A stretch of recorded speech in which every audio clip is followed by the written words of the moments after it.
File item 50 is Senate Bill 324. The clerk will read.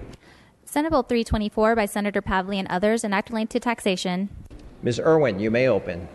I rise today to present Senator Pavley's SB 324, a companion bill to my AB 449. Together, SB 324 and 449 will allow Californians with disabilities to access Achieving a Better Life Experience or ABLE Act savings accounts to save for disability-related expenses. These bills allow people with disabilities to earn money and save without losing access to safety net programs and enable them to save for the future. I respectfully ask for your aye vote.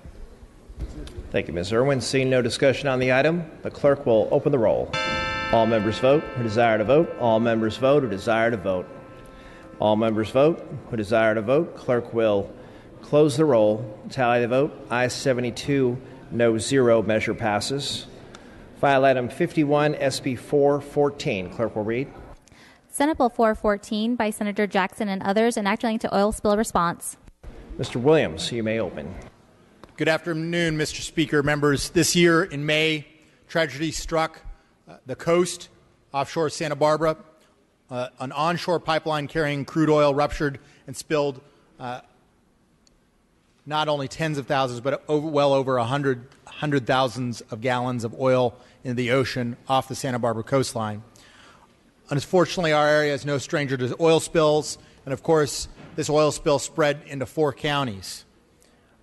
This bill addresses some of the shortcomings we have identified in responding to oil spills. It, number one, integrates fishing vessels into the response, requires OSPR to report to the legislature on the best achievable technology for oil spill prevention, requires OSPR to notify the legislature if it uses dispersants in response to an oil spill, and requires the agency to report to the legislatures within 12 months of the use of dispersants, the effectiveness of those dispersants, and the negative environmental effects from those dispersants. I requestfully ask for your aye vote. Thank you, Mr. Williams. Mr. Allen. I'd like to rise in full support of SB 414 and thank my colleague for bringing it to the Assembly floor. I had the good fortune to go visit Refugio State Beach on the first day that it opened up after the spill was cleaned up. I'm happy to report that the efforts that were conducted down there were extremely successful. The beach is absolutely gorgeous. I'd also like to compliment the author on the provisions in the bill which will ensure that we get to keep our coastline clean, free of oil spills, and make sure that if there is an unfortunate event, that we are the first on the scene and make sure that the appropriate steps are taken so we can maintain our beautiful coastline. Thank you very much, Mr. Allen. See no additional discussion on the item. Clerk will open the roll. All members vote who desire to vote. All members vote who desire to vote. All members vote who desire to vote. Clerk will close the roll. Tally the vote. Ayes 70, no 0. Measure passes. File items 52 and 53 pass and retain. We are moving to file item number 54. That's SB 519. Clerk will read. Senate Bill 519 by Senator Hancock and others, enacted linked to parole. Mr. Jones-Sawyer, would you like to take up this item? Mr. Speaker, SB 519 is a technical cleanup bill for SB 261 by Senator Hancock, which was approved earlier this month on this floor on a bipartisan vote. The administration has had some concerns with implementation deadlines in that bill. SB 519 addresses the administration's concerns by adding an additional 6 months to that bill's deadlines. I respectfully ask for your aye vote. Thank you, Mr. Jones-Sawyer. Seeing no discussion on the item, clerk will open the roll. All members vote who desire to vote. All members vote who desire to vote. All members vote who desire to vote. The clerk will close the roll. Tally the vote. Ayes 54, noes 13. Measure passes. We are going to pass temporarily on file item 55. Moving to file item number 56. That's SB 635. The clerk will read. Senate Bill 635 by Senator Nielsen and others, enact relating to erroneously convicted and imprisoned persons. Mr. Bonta, you may open. Thank you, Mr. Speaker and members. SB 635 modestly increases the amount an exonerated person receives in restitution compensation, which has not been adjusted for inflation in nearly 2 decades.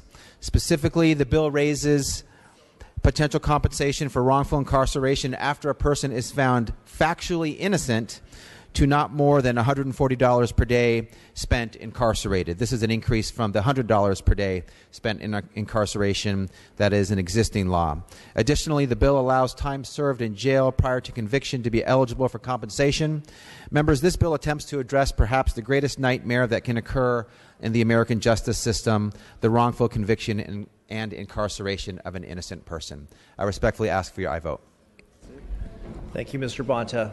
Seeing no discussion on the item, the clerk will open the roll. All members vote who desire to vote. All members vote who desire to vote. All members vote who desire to vote. Clerk will close the roll. Tally the vote. Ayes 72, no 0. Measure passes. File items 57 through 59 pass and retain. We are moving to file item number 60. That's SB 800. The clerk will read. Senate Bill 800 by the Committee on Business, Professions, and Economic Development and Accolade and Healing Arts. Mr. Gordon. Thank you, Mr. Speaker. SB 800 is the Senate Committee on Business, Professions, and Economic Development's annual health omnibus bill. This bill makes several minor, non-substantive, and technical changes to the Business and Professions Code. These are consensus items that will better enable the boards to carry out their regulatory duties. There is no known opposition. The bill has passed Policy and Fiscal Committee in both houses on consent, and I respectfully ask for your aye vote. Thank you, Mr. Gordon. Seeing no discussion on this item, clerk will open the roll. All members vote who desire to vote. All members vote who desire to vote. All members vote who desire to vote. Clerk will close the roll. Tally the vote. Ayes 69, no 0. Measure passes. File items 61 through 63, pass and retain. We are moving to file item number 64. That's Senate Bill 178. The clerk will read. Senate Bill 178 by Senator Leno and others, and accolade and privacy. Mr. Obernolte, you may open. Thank you, Mr. Speaker. Colleagues, over 200 years ago, one of the chief catalysts for the American Revolution was the issuance of writs of assistance by the British government. Writs of assistance were documents that allowed any government official to search any person at any time and any place for anything and for any reason without even suspecting that person of a crime. The American colonists hated the writs of assistance. They hated them so much they were called the hated writs. And those writs were one of the key things that led the colonists to rebel against Britain and led to the formation of our country. When our country was formed and our Constitution was created, our founding fathers enshrined the hatreds for those kinds of searches in the Fourth Amendment to our Constitution. Our Fourth Amendment prohibits unreasonable searches and says that before a person's home or papers or effects are searched, the government must prove probable cause and specify exactly what the object of the search is. Mr. Speaker, permission to use a prop. Without objection. Colleagues, we live in a remarkable technological age. The device that I hold in my hand is capable of storing and recording not only every letter that I've ever written, but every person that I've ever met, every photograph that I've ever taken, every book I've ever read, and the GPS coordinates of every place that I've ever visited. It's very clear that the information stored on this device falls under what the Fourth Amendment calls papers and effects. But unfortunately, our laws here in the state of California have not kept up with technology. In fact, privacy law in the state of California is still governed under the Electronic Communication and Privacy Act passed by Congress way back in 1986 when this device was just a dream. We need to catch up our laws to the state of our current technology, as other states have done. In recent years, 16 other states have updated their state codes to comply with this.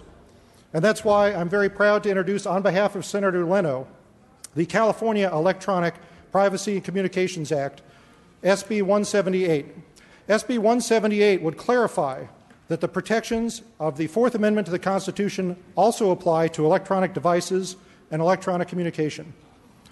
Now, I think it's very important when we're talking about privacy legislation that any legislation that we pass strike an appropriate balance between the privacy needs of our citizenry on the one hand, and on the other hand, the needs of our law enforcement community to be able to conduct these searches to appropriately investigate and prosecute crimes. Colleague Senator Leno has worked tirelessly over the last few months to address the concerns of law enforcement organizations throughout the state, and I'm confident that this legislation achieves that balance. Colleagues, it makes no sense that the email in your inbox should enjoy different protections than the mail in your mailbox, and that's why I respectfully urge an aye vote on SB 178. Thank you, Mr. Obernolte. Mr. Gatto, you are recognized. Thank you, Mr. Speaker. About 5 years ago on this floor, the same author of this bill, Senator Leno, came up with a proposal that was a little more narrow. It had to do with our cell phones and police demanding them at a traffic stop. And we saw something unique. We saw an 80-0 vote in the Assembly. I saw my colleague, I guess I can use his name, he's no longer with us, Tim Donnelly, stand up and speak for this bill on the perspective of the conservative faction. And I saw many people, civil libertarians, get up and speak for it on the liberal faction. What everybody agreed on is that we need more protections in California law. That bill was vetoed, though, and these practices continued. And then just last year, in a 9-0 opinion written by the most conservative justice, the United States Supreme Court agreed with our colleague, Mr. Leno. Well, this bill, we have the opportunity to extend those protections to electronic communications so that they can't just look at your call data, but to also protect things like your email as well. My colleague from the high desert said it very well. These type of data demand the same protections as mail. They should be protected by the Fourth Amendment. Until then, I think it's the duty of state legislatures to step in and make sure that we protect our citizens. We're all keenly aware of how much of our everyday lives occurs on these devices and how antiquated current California privacy laws are. This bill not only protects our constitutional rights of privacy, but the language has been carefully crafted with the input of all of the state's law enforcement groups to make sure that it gives police the essential tools to continue to protect our public safety. We can't let this debate be hijacked by baseless claims. Protecting the rights of Californians and providing clear rules for companies is far, far too important. Just ask your constituents, they'll tell you. To be clear, this language has been carefully crafted to ensure that it does nothing to hinder investigations. All undercover investigations, including peer-to-peer networks, will continue to be accessible without a warrant. Law enforcement can seek a notice of delay to make sure that if there's somebody where the data will disappear, that they can delay the service of the warrant if they need to. Notice is not provided until the warrant is issued, and it can be delayed for up to 90 days if destruction of evidence might occur. This is 3 times longer than what's allowed for wiretap notice. SB 178 will not undermine law enforcement's ability to access any databases to protect children or the most vulnerable. SB 178 has no effect on a company's rights or obligations to disclose information about egregious crimes. Federal law, colleagues, mandates those disclosures, and of course, this bill cannot affect federal law. The California Sheriff's Association said it well when they thanked the author for addressing their concerns and removed opposition from the bill. They said, and this is the California Sheriff's Association, that the correct balance is struck between the needs of law enforcement and the needs and privacy rights of Californians.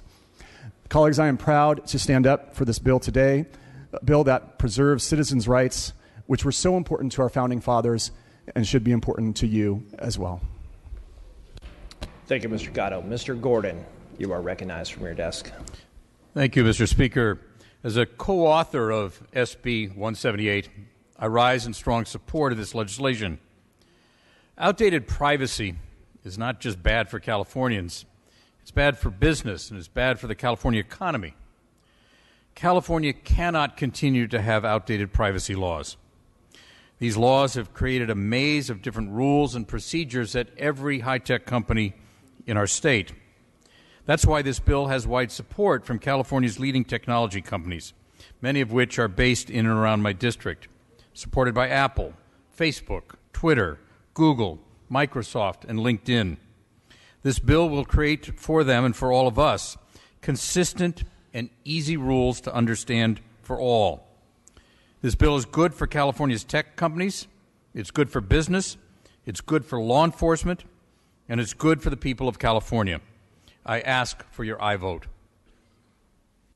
Thank you, Ms. Gordon. Mr. Quirk, you are recognized. Members and Speaker, I rise in strong support of SB 178. Every important document I have right now is out there in the cloud. That needs to be protected, just like my documents in my file cabinet that I no longer have. I ask for your aye vote. Mr. Wagner, you are recognized. Thank you, Mr. Speaker. Briefly, we've seen courts too often add to or subtract from what is in the Constitution. They do so illegitimately. They do so on the right. They do so on the left. And what we have here is the right way to do this. This is the legislature saying the Fourth Amendment means something. It was written back in the 18th century, but the idea of papers and personal effects, whether they are written down and stored, in a closet or under your bed, or whether they are written down electronically and stored on your phone, that's the same thing. We're not adding to the Constitution. We're not subtracting from the Constitution. Senator Leno has been a champion on this issue. I was proud to floor jockey a couple of his bills a few sessions ago on precisely this issue. We are doing the right thing when the legislature grapples with these issues and saying we are going to protect the privacy of our citizens. This is a great bill. I urge an aye vote. Thank you, Mr. Wagner. Mr. Cooper, you are recognized. Thank you, Mr. Speakers and members. I heard a lot of authors talk, or folks that get up and talk about this bill, and one of the things when our Constitution was written, it never talked about child pornography, and that's a serious concern of mine.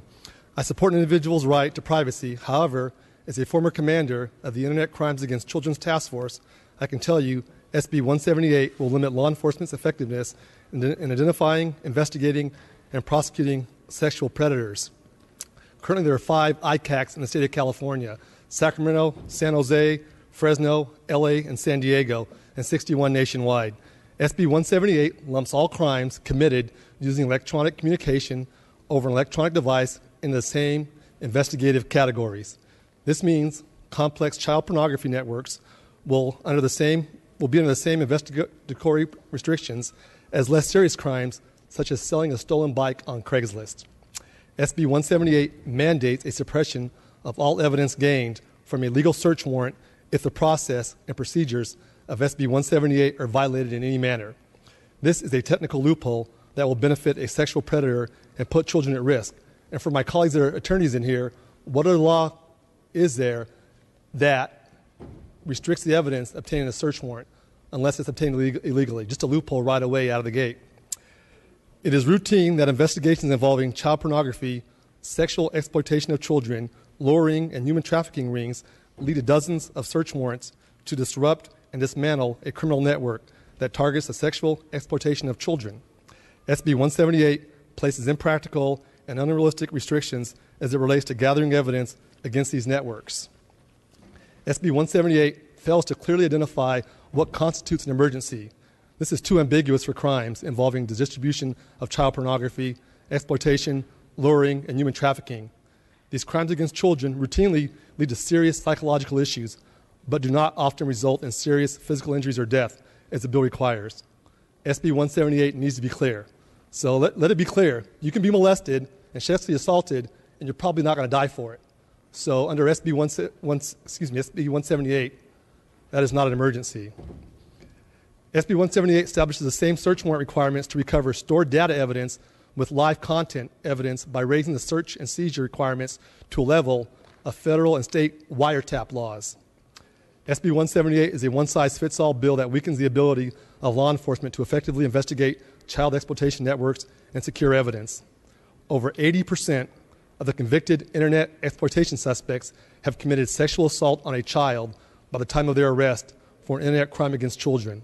In California, there have been over 60,000 personal computers and devices used to distribute images and videos of children and infants being sexually assaulted. It is estimated that in California, there are currently over 30,000 children waiting to be discovered and rescued from sexual exploitation and assault. Many won't be saved if SB 178 becomes law. Permission to use a prop, Mr. Speaker? Without objection. Here's a book downloaded off the internet, How to Practice Child Love. Child Love Explained by Professionals. This is an education and step-by-step guide for adults to engage in and practice sexual relations with underage children. The purpose of this guide is to teach adults how to safely and harmlessly practice sex with children without hurting the child by using advanced and well-researched psychological and pediology. And just one more sentence, Mr. Speaker. So you will first need to make yourself available as a babysitter. This might be a little tricky since you will need to be careful and a little bold at the same time. Right now in Sacramento, a couple of years ago, we had about 300 cyber tips, which is for child pornography, a month. Now we're up to 600 a month. And currently there are about 500 to 600 IP addresses just in the Sacramento area that are trading child pornography back and forth. I've seen these videos. I worked the task force. I commanded it.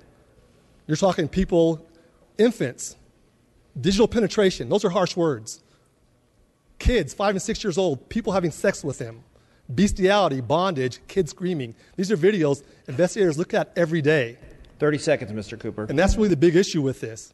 You can't think about that. It's not a one-size-fits-all. Let's put kids' rights first, not internet privacy. Internet privacy is not about child pornography. And most of us don't know this, but to be there 3 years, it's insane that adults do that. The internet is a great thing, but it's a bad thing. 20 years ago, 30 years ago, if you're a pornographer, child pedophile, there's nothing to find it on. The internet is ripe with millions and millions of pictures. Let's stand up and protect our children and make it safe for them.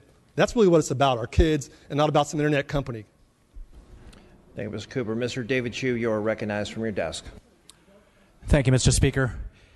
Colleagues, I first of all want to say I appreciate this discussion that we've been having. These are difficult issues that we must grapple with, and I think everyone in this room understands that at the end of the day, as has been already stated, when the Fourth Amendment protects our mailboxes, protects our cars, protects our houses, it would be illogical for us not to have protection with regards to our emails, with regards to our texts, with regards to our cell phones.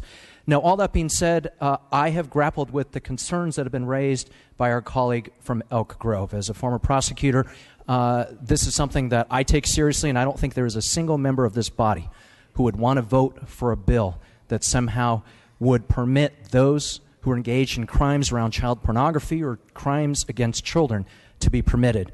That being said, I have read this bill carefully. I also appreciate the amendments that were made by the author in the last couple of days. And let me just quote, first of all, there is language specifically in this bill that states that law enforcement is allowed to retain any information it reasonably believes related to child pornography, and the information retained as part of a multi-agency database used in the investigation of child pornography and related crimes. The author of this bill has directly addressed these issues that have been raised by law enforcement within this past week.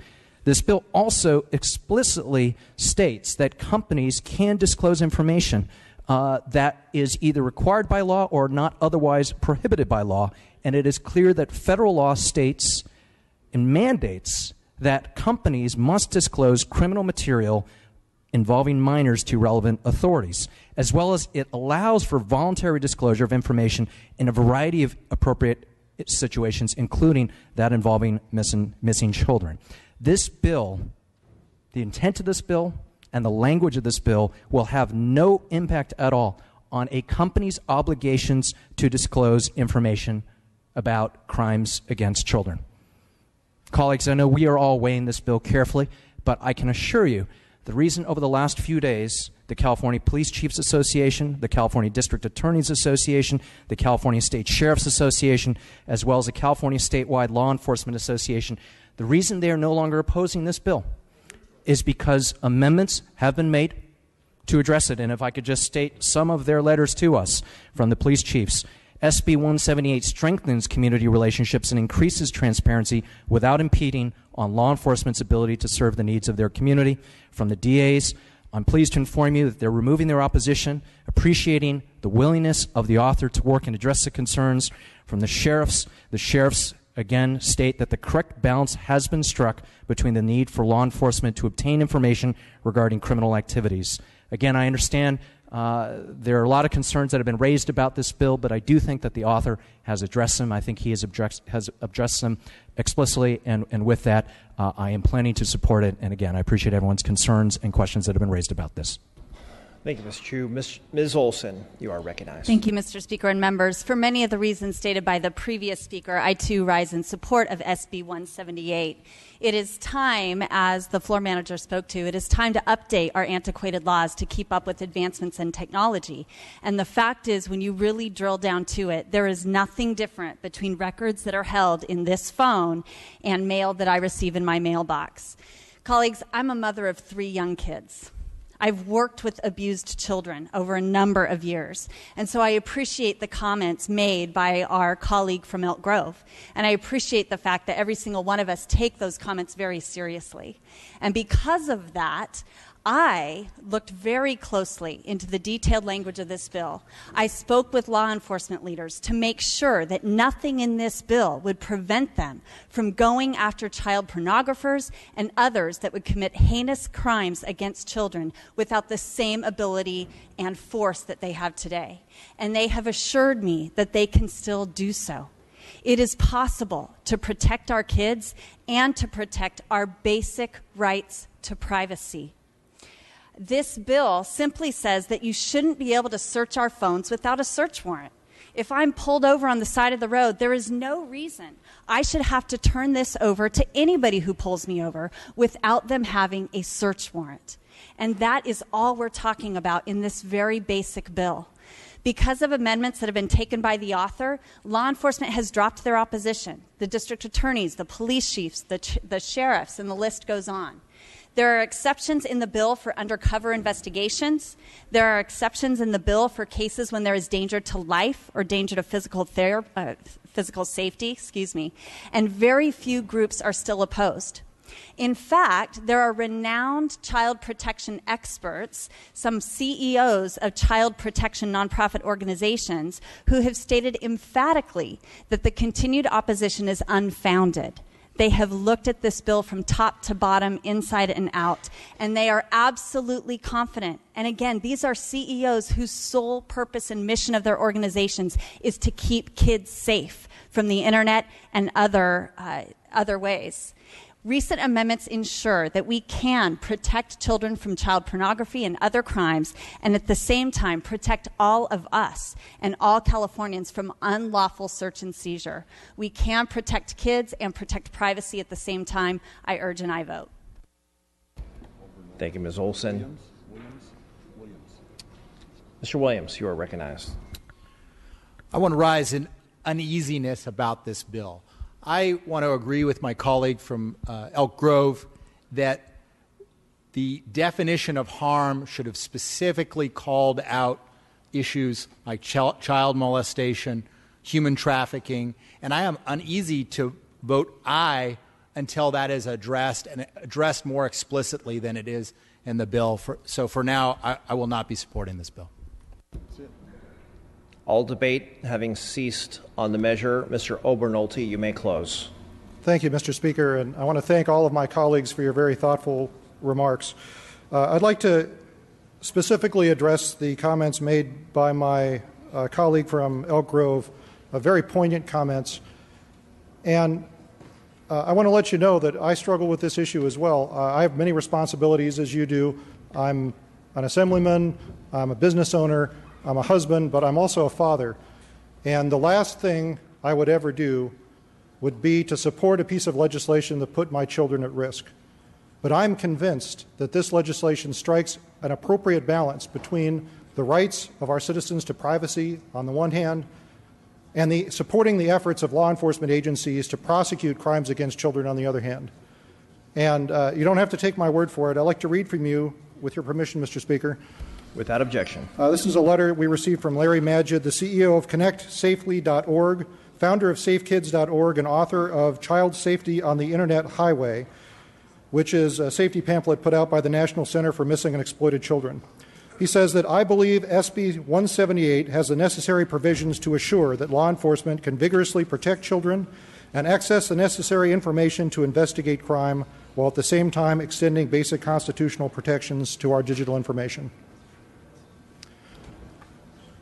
I'd like to close with a small excerpt from the court decision that was referenced by my colleague from Glendale. This is a court decision by the U.S. Supreme Court from last year. It was United States versus Riley. And the court said, the fact that technology now allows an individual to carry such information with him in his hand does not make the information any less worthy of the protection for which our founding fathers fought.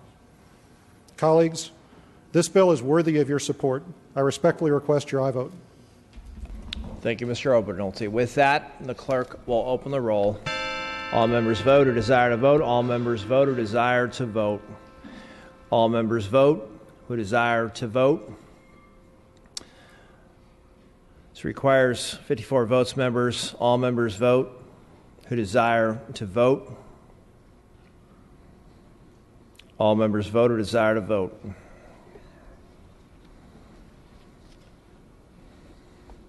All members vote who desire to vote.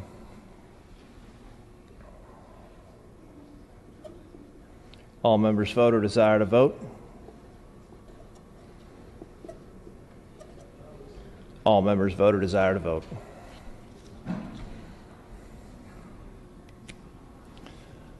Mr. Obernolte.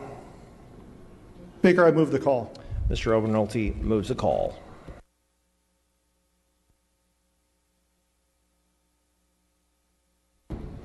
Members, we are at file item number 65.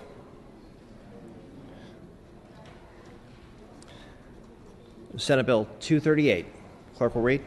Senate Bill 238 by Senator Mitchell and others, enacting the foster care. Mr. Chu, you may open. Thank you, Mr. Speaker and colleagues. Today, we're going to consider a package that brings much-needed oversight and revised procedures for the use of psychotropic drugs in the foster care system. As has been recently documented, nearly 1 in 4 children in foster care and 56% of children in group homes have received and have been prescribed psychotropic drugs, in many cases multiple prescriptions, without adequate oversight. This overmedication of our foster care youth has led to a multitude of adverse long-term health impacts, including crippling sedation, cardiovascular disease, diabetes, morbid obesity, memory loss, and irreversible tremors. Today, we're going to consider 3 bills of this legislative package that have received unanimous bipartisan support through both houses. The 4th bill has been made into a 2-year bill to be considered early next year. This bill, SB 238, would provide child welfare social workers and other partner agencies with the data, training, and tools to provide appropriate oversight. These are social workers that have to rely on medical and behavioral experts who often don't have the data regarding appropriate treatment. This bill requires our state departments of social service and healthcare services to develop monthly data reports, matching prescription and claims data with child welfare services that will be shared with counties, the courts, attorneys, and county-appointed advocates. It requires the development of an alert system triggered when potentially dangerous interactions could occur between prescribed medications. It updates court forms to provide opportunities for key stakeholders, mandates trainings for doctors, social workers, foster care kids, caregivers, attorneys, and advocates. And with that, I respectfully ask for an aye vote. Thank you, Mr. Chu. Seeing no discussion on the item, the clerk will open the roll. All members vote who desire to vote. All members vote who desire to vote. All members vote who desire to vote. Clerk will close the roll, tally the vote. Ayes 58, noes 0. Measure passes. We are at file item number 66. That's Senate Bill 319. The clerk will read. Senate Bill 319 by Senator Bell and others, enacting the child welfare services. Mr. Chu, you may again open. Thank you, Mr. Speaker. Colleagues, this is the second of 3 bills that we're considering today to tackle the overprescription of psychotropic drugs in the foster care system. This bill would strengthen the role of public health nurses to oversee the monitoring of foster youth psychotropic drug use by giving nurses the explicit authority to request and review a foster use medical information. Under current law, a public health nurse does not have this authority. Again, this bill has had unanimous bipartisan support through the process, and I respectfully ask for your aye vote. Thank you, Mr. Chu. Seeing no discussion on the item, clerk will open the roll. All members vote who desire to vote. All members vote who desire to vote. All members vote who desire to vote. Clerk will close the roll, tally the vote. Ayes 58, no 0. Measure passes.